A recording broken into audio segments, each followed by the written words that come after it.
ప్రస్తుతం తెలంగాణలో ముఖ్యంగా హైదరాబాద్ నగరంలో పెట్రోలియం కొరత ఉంది అని చెప్పేసి చాలామంది ప్రజలైతే ఆందోళన వ్యక్తం చేస్తూ ఉన్నారు. వాళ్ళు భయభ్రాంతులకు గురవుతూ ఉన్నారు వాస్తవంగా చెప్పాలి అంటే. మరి ఇది ఎంతవరకు నిజం? ఎంతవరకు అబద్ధం? నిజంగా పెట్రోల్ లేదా? డీజిల్ లేదా నగరంలో? నగరానికి చేరుకోవడం లేదా? ఇవన్నీ కూడా డీటెయిల్‌గా తెలుసుకోవడానికి ఇప్పుడు మనతో పాటు ఉన్నారు Telangana petroleum association president Amarender Reddy. అడిగి తెలుసుకుందామా? సార్ నమస్తే సార్. సార్ యాక్చువల్‌గా ఇక్కడ హైదరాబాద్ నగరంలో పెట్రోల్ రావడం లేదు, డీజిల్ రావడం లేదు అని చెప్పేసి చాలామంది పెట్రోల్ బంకులలో బారులు తీస్తున్నారు. కొన్ని పెట్రోల్ బంకులు కూడా క్లోజ్ అయ్యాయి అంటున్నారు. దీనికేం చెప్తారు?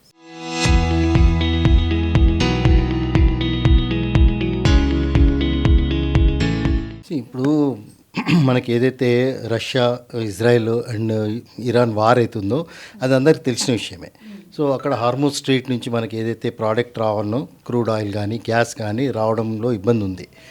దాన్ని దృష్టిలో పెట్టుకొని అందరికీ కూడా ఒక భయం అనేది ఉంది, వార్ అయితే మనకు నుంచి రావట్లేదు అని చెప్పి. అయితే మనకు మిగతా కంట్రీస్ నుంచి ఒక 70% వరకు కూడా మనకు వస్తున్నాయి. కాకపోతే అక్కడికి ఇక్కడ తేడా అంటే ఇది ఒక 3-4 డేస్లో మనకు రీచ్ అవుతుంది. మిగతా కంట్రీస్ నుంచి 1 మంత్ అట్లా పడుతుంది. సో ఈ లోపల ఏమైందంటే మాకు కొన్ని ఇష్యూస్ వలన కొంచెము లాస్ట్ వీక్ కొద్దిగా ఇబ్బంది అయింది. అవన్నీ ఇప్పుడు క్లియర్ అయిపోయినాయి. ఎందుకంటే మేము అడ్వాన్స్ పేమెంట్కి వచ్చేసాము. డీలర్ చాలా వరకు అడ్వాన్స్ పేమెంట్ ఇచ్చారు.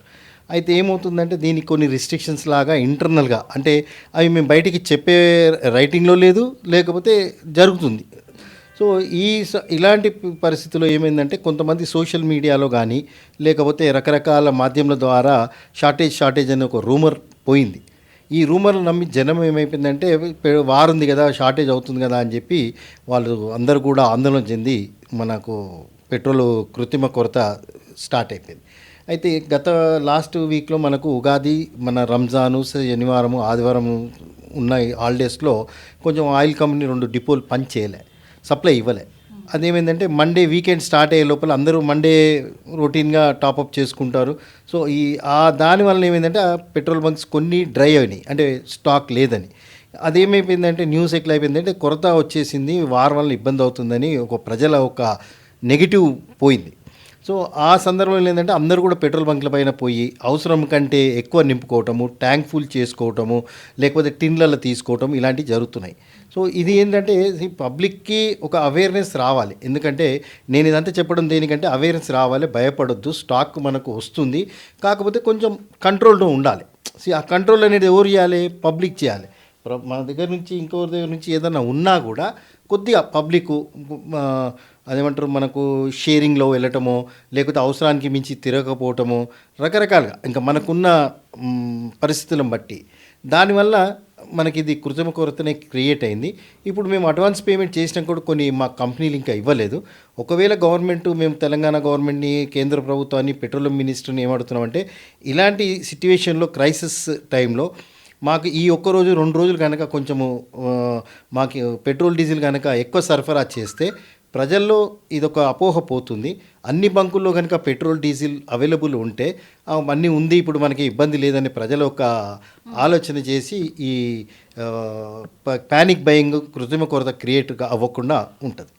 సార్ ఇప్పుడు హార్మోజ్ దారి గుండా మనకి ఇక్కడికి ఇంధనము ఇంతకుముందు కూడా మొత్తం వచ్చేది. ఇప్పుడు అక్కడి నుంచి రవాణా అనేది క్లోజ్ చేశారు అన్నారు. అంటే మనకి ఇప్పుడు ఎక్కడి నుంచి సరఫరా అవుతున్నారు? ఇప్పుడు మనకు రష్యా నుంచి కొనుమని వాళ్ళు అమెరికా ఏదో పర్మిషన్ ఇచ్చినట్టుంది. మనకు వెనెజులా నుంచి, ఇంకా ఆస్ట్రేలియా, రకరకాల కంట్రీస్, మనకు నిన్న ప్రధానమంత్రి కూడా చెప్పాడు ఎన్నో కంట్రీస్ నుంచి మనకు వస్తున్నాయి అని చెప్పి. అవి ఏంటంటే ఇంత వాల్యూమ్లో ఇంత షార్ట్ టైం రీచ్ అవ్వవు. సో ఆ రీచ్ అవ్వడానికి ఏమవుతుంది, మన దగ్గర మన గవర్నమెంట్ దగ్గర ఒక 60 days బఫర్ స్టాక్ ఉంటుంది. అంటే అది అలా పెట్టుకొని మనకు వచ్చేదాన్ని మనం సైకిల్ తిరుగుతూ ఉంటుంది. సో ఎప్పుడైతే మనకు హార్మోజ్ సైకిల్ కొంచెం ఇబ్బంది అయ్యిందో దానికి ఈ కృత్రిమ కొరత వలన ఇంకా కొంచెం షార్టేజ్ కనిపిస్తుంది. ఆర్టిఫిషియల్ షార్టేజ్ ఇది. అంతేగాని దానికి ఇప్పుడు నిజంగా అంత కొరత అయితే లేదు ప్రస్తుత పరిస్థితుల్లో. ఇంకా భవిష్యత్ చెప్పలేము. ఇప్పటికైతే అంత కొరత అయితే లేదు.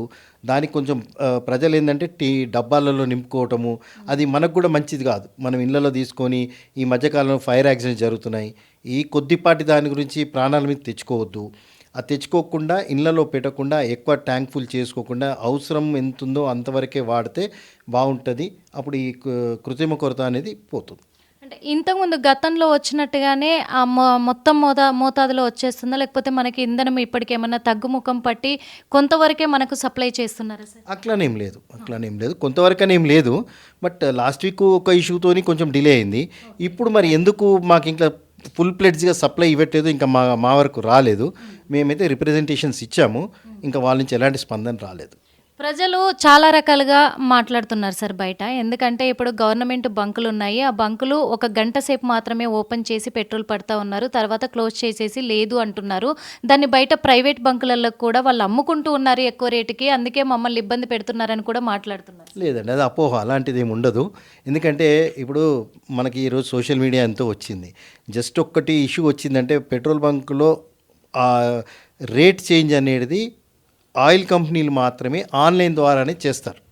మా ట్యాంకులో ప్రతి పెట్రోల్ బంక్ అండర్ గ్రౌండ్ ట్యాంకులో ఏదైతే ప్రోడక్ట్ ఉంటుందో మాకు ఆటోమేషన్ ద్వారా ఆయిల్ కంపెనీ ప్రతిరోజు దాన్ని వాళ్ళ కంట్రోల్లో ఉంటుంది, చెక్ చేస్తూ ఉంటారు. ఒక డిస్పెన్సింగ్ యూనిట్ మేము ఈరోజు అంటే రన్ చేయకపోతే మాకు కాల్ వచ్చేస్తుంది, మీరు ఎందుకు నడపలేదు, కారణం ఏంటి అని. అంత మానిటర్ జరుగుతుంది.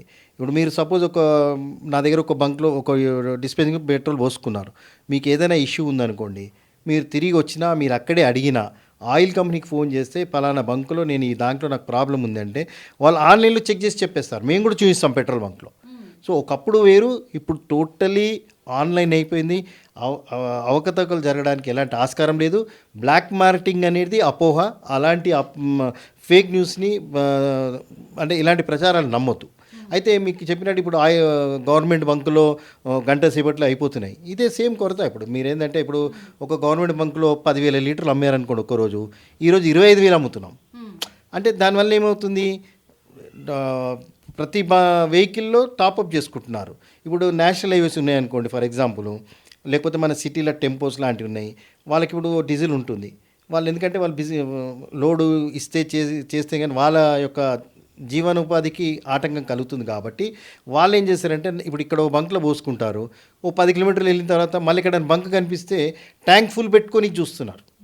సో దానివల్ల ఈ కొరత వస్తుంది తప్ప ఎలాంటిది లేదు. ఇంకా మనకు వారేమన్నా పెద్దగా అయితే వచ్చే కొరత గురించి మనం చెప్పలేం, కానీ ఇప్పుడున్న పరిస్థితుల్లో కొరత ఏర్పడాల్సిన స్థితి లేదు. సార్ ఇప్పుడు గవర్నమెంట్ బంకులలో ఉన్న రేటుకి ప్రైవేట్ బంకులలో ఉన్న రేటుకి చాలా తేడా ఉంది. ప్రైవేట్ బంకులో వాళ్ళు మాత్రం ఖచ్చితంగా 97 రూపీస్ చేశారు. ఇక్కడ గవర్నమెంట్ బంకులో మాత్రం 68 నడుస్తూ ఉంది. ఇదేమన్నా మీ దృష్టికి వచ్చిందా సార్? ప్రైవేట్ బంకుల వాళ్ళు రేటు పెంచడం అలానే ఉండదండి. ప్రైవేట్ బంక్ గవర్నమెంట్ బంక్ ఏంటి, గవర్నమెంట్ బంక్ది ప్రైవేట్ బంక్ది ఒకటే రేటు ఉంటుంది. ఒక 5-10 పైసలు ట్రాన్స్పోర్టేషన్ అంటే కంపెనీ యొక్క ట్రాన్స్పోర్టేషన్లో తేడా ఉంటుంది తప్ప 97 రూపీస్ చేశారు సార్. 97 అంటే మీకు ఆన్లైన్లో ఖచ్చితంగా డిస్ప్లే అవుతుంది. ఇప్పుడు ఎందుకంటే మీకు చూపిస్తాను, ఇప్పుడు ఆన్లైన్లో ఎట్లా ఉంటుంది అంటే మా దగ్గర మాది చూపిస్తాను మీకు ఇప్పుడే.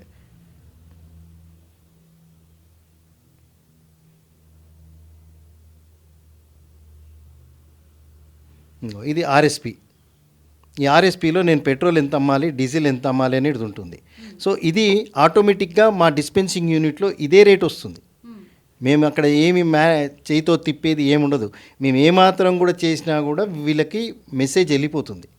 సో ఆయిల్ కంపెనీ గవర్నమెంట్ బంకులకి ప్రైవేట్ బంకులకి తేడా 5-10 పైసలు ట్రాన్స్పోర్టేషన్. అంటే ఇప్పుడు ఆయిల్ మన ఇండియన్ ఆయిల్ అక్కడ షిఫ్ట్ అయింది, ఆ ట్రాన్స్పోర్టేషన్ తేడా. లేకపోతే మీకు ఇప్పుడు చూపించాను కదా, మీకు డీజిల్ మీద ఎంత ఉంది, పెట్రోల్ మీద ఎంత ఉంది, ఇప్పుడు మీకు చూపిస్తాను. నేను చెప్పే కంటే మీరు ఇది చూడడం బెటర్. 107.39 పైసా పెట్రోల్, 95.64 డీజిల్, పవర్ పెట్రోల్ 117.71 పైసా.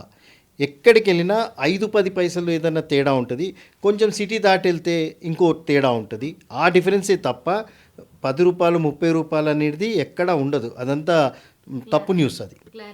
యా సార్, ఇక్కడ హైదరాబాద్ నగరంలోనే ఈ అంటే ఇంత క్యూ లైన్లు కనిపిస్తూ ఉన్నాయా పెట్రోల్ బంకులలో, లేకపోతే జిల్లాలలో కూడా ఇదే పరిస్థితి? జిల్లాలలో కూడా ఉన్నది. ఎందుకంటే మాకు ఇప్పుడు మెసేజ్లు వస్తున్నాయి, మా డీలర్స్ అంతా మెసేజ్ చేస్తున్నారు, మేము పేమెంట్ చేసాము, మాకు ఇంకా ప్రోడక్ట్ రాలేదు, ఒకసారి ఆయిల్ కంపెనీలతో మీరు మాట్లాడండి అని చెప్పేసి మాకు మెసేజ్లు వస్తున్నాయి. మాతో కూడా ఫోన్లో మాట్లాడుతున్నారు. గ్యాస్ అంటే కొన్ని తక్కువ ఉన్నాయి, మేము గ్యాస్ అంత లేవు బంకులు. సో అది కూడా మనకి ఇంటర్నేషనల్ దానికి సంబంధించిందే కాబట్టి ఆ కొరత ఎట్లాగో ఉంది.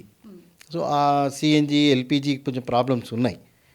కొంచెం టైం పడుతుంది దానికి, టైం పడుతుంది. ఎందుకంటే ఆ వీటికి రేట్లు పెంచారు సార్. యాక్చువల్గా 68 రూపీస్ గవర్నమెంట్ బంకులో ఉంటే 97 రూపీస్ ప్రైవేట్ బంకులో ఉంది LPG గ్యాస్కి.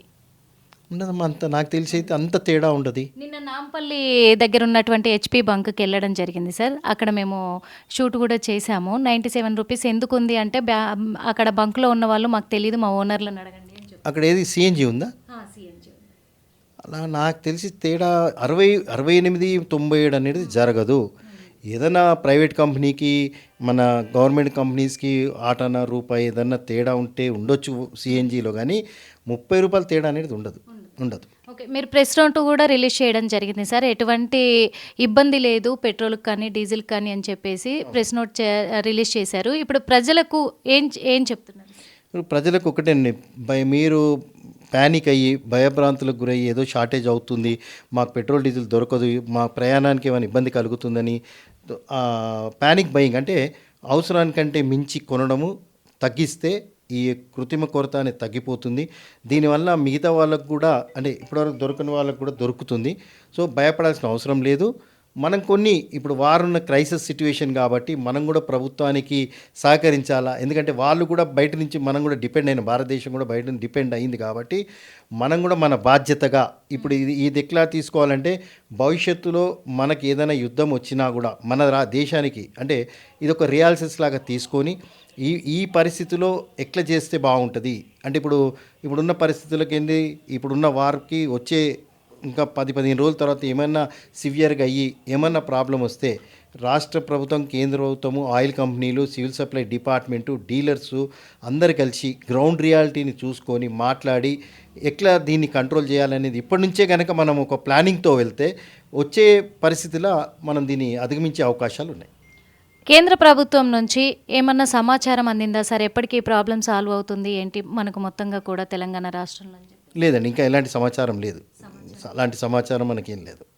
Thank you so much sir. చూసాం కదా మరి, ఎందుకంటే ఆందోళనకు గురయ్యి ప్రజలు వాళ్ళు 2000 కొట్టించుకునే దగ్గర 4000, 5000 పెట్రోలియం వాళ్ళు ఫుల్ ట్యాంకులు చేయించుకోవడం బట్టి ఇలాంటి కొరత అనేది ఏర్పడుతూ ఉంది. కానీ వాళ్ళ ఆందోళన చెందకుండా రెగ్యులర్గా ఎలా పట్టించుకుంటున్నారో అలా పట్టించుకుంటూ వెళ్తే ఎక్కడ కూడా ఈ కొరత అనేది ఏర్పడదు. వాళ్ళ ఆందోళన చెందాల్సిన అవసరం అంతకంటే లేదు. ఎందుకంటే మనకు ఇంధనం అనేది సరఫరా జరుగుతుంది, వస్తుంది, అందులో ఎటువంటి ఇబ్బంది లేదు. కాబట్టి ప్రజలే కొంచెం దీనికి సహకరించాలి. ఆందోళన చెందకుండా ఇలా వెంట బంకుల వైపు వెళ్ళి కూడా వాళ్ళైతే క్యూ లైన్లో ఉండి ఫుల్ ట్యాంకులు అలా చేయించుకోకుండా ఉంటే వాళ్ళు కూడా సహాయపడ్డ వాళ్ళు అవుతారు. కాబట్టి కొంచెం ఓపిక అనేది ప్రజలు కూడా పట్టాలి. ఎందుకంటే యుద్ధం రీత్యా కూడా అక్కడ యుద్ధం జరుగుతున్న, వార్ నడుస్తున్న విషయం అందరికీ తెలిసిందే. కాబట్టి ఇంతకుముందు పూర్తి స్థాయిలో వచ్చినంత ఇంధనం కంటే కూడా ఇప్పుడు కొద్దిగా తగ్గుముఖం పట్టినప్పటికీ ఎక్కడ కూడా ఇబ్బంది కలగకుండా చూసుకుంటున్నాము. అందుకు ప్రజలు ఆందోళన చెందాల్సిన అవసరం లేదని చెప్తూ ఉన్నారు. కెమెరామెన్ అశోక్తో నిర్మల, RTV.